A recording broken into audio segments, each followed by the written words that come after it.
Hello കൂട്ടുകാരെ, ഇന്ന് നമുക്ക് അടിപൊളിയായിട്ടുള്ള ഒരു ഹോട്ട് ഡോഗ് അല്ലെങ്കിൽ നമുക്ക് സോസേജ് എങ്ങനെയാണ് ഉണ്ടാക്കുന്നത് എന്നുള്ളത് കാണാം. അപ്പോൾ വായോ നമുക്ക് വീഡിയോയിലോട്ട് കിടക്കാം. അപ്പോൾ ആദ്യമായിട്ട് ഞാനൊരു പാൻ വെച്ചു. പാൻ ചൂടായി കഴിഞ്ഞതിന് ശേഷം നമുക്കതിലോട്ട് അല്പം ഓയിൽ ഒഴിച്ചു കൊടുക്കാം. ഓയിലൊക്കെ ചൂടായി വന്നിട്ടുണ്ട്. ഇപ്പോൾ അതിലോട്ട് ഞാനൊരു ഹാഫ് സബോള കട്ട് ചെയ്തത് ഇട്ട് കൊടുത്തിട്ടുണ്ട്. ചെറിയ രീതിയിൽ ചെറിയ പീസായിട്ട് നമ്മൾ കട്ട് ചെയ്തെടുത്താൽ മതി. അതുപോലെ തന്നെ ഒരു 4-5 വെളുത്തുള്ളി ഞാൻ അതിനോട് കൂടെ തന്നെ ചേർത്ത് കൊടുത്തിട്ടുണ്ട്. ഇനി അത് നമുക്ക് നന്നായി ഒന്ന് ഇളക്കി കൊടുക്കാം. അത് ഒരു ഗോൾഡൻ കളർ ആവുന്നത് വരെ നമ്മൾ നന്നായി ഒന്ന് വഴറ്റിയെടുക്കാം.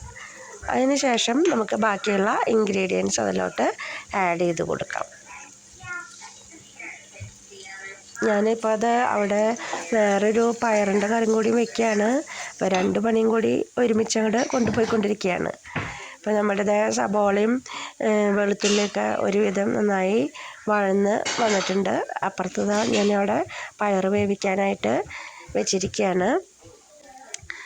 ഞാൻ ഇതിൽ സോസേജ് നമ്മൾ ഉപ്പും മഞ്ഞൾപ്പൊടിയും മുളക് പൊടിയും പുരട്ടി വെച്ചിരിക്കുന്നതാണ്. അതിലോട്ട് ഒരു 1/4 ടീസ്പൂൺ മഞ്ഞൾപ്പൊടിയും 1/2 ടീസ്പൂണോളം മുളക് പൊടിയാണ് ചേർത്ത് കൊടുത്തിരിക്കുന്നത്. ഞാൻ എടുത്തിരിക്കുന്ന മുളക് എന്ന് പറഞ്ഞാൽ ഭയങ്കര എരിവായിട്ടുള്ളതാണ്.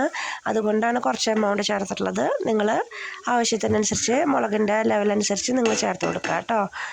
പിന്നെ നമ്മളതിപ്പോൾ അത് സബോള വേവിച്ച് വെച്ചിട്ടുള്ള ഓൾറെഡി വെന്തിരിക്കുന്നതാണ്. ഇത് നമ്മളൊന്ന് ഫ്രൈ ചെയ്തെടുക്കുകയാണ് ചെയ്യുന്നത്. അപ്പോൾ നമ്മൾ വഴറ്റിയിരിക്കുന്ന സബോള വെളുത്തുള്ളി കൂട്ടിലോട്ട് നമ്മൾ ഈ ഹോട്ട് ഡോഗ് അല്ലെങ്കിൽ സോസേജ് ചേർത്ത് കൊടുത്തിട്ടുണ്ട്. ഇനി നമുക്ക് നന്നായി ഒന്ന് ഇളക്കി യോജിപ്പിക്കുക. അത് കഴിഞ്ഞ് ഒന്ന് മൂടി വെച്ച് നമുക്ക് ആവിയിലൊന്ന് വേവിച്ചെടുക്കാം. അത്രയേ ഉള്ളൂ. വളരെ ഈസി ആയിട്ട് നമുക്ക് ചെയ്യാൻ പറ്റാവുന്ന ഒരു ഡിഷാണ് ഈ സോസേജ് എന്ന് പറയുന്നത്. ഈ ബിസിയുള്ള ഡേയ്സിലൊക്കെ അമ്മമാർക്ക് ഇത് കുട്ടികൾക്ക് ഉണ്ടാക്കി കൊടുക്കാനായിട്ട് പറ്റും. പെട്ടെന്ന് തന്നെ ഒരു 3-4 മിനിറ്റാണ് എടുക്കുള്ളൂ ഈ കറി തയ്യാറാക്കാനായിട്ട്. അതാ ഞാൻ അവിടെ പയർ വേവിച്ച് വെച്ചിട്ടുണ്ട്. അതാണ് ഞാൻ ഇപ്പോൾ നമുക്ക് കാണിച്ചത്. അപ്പോൾ നമ്മുടെ സോസേജും റെഡിയായി കഴിഞ്ഞു.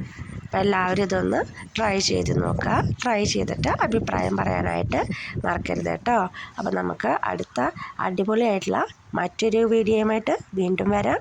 Okay, by.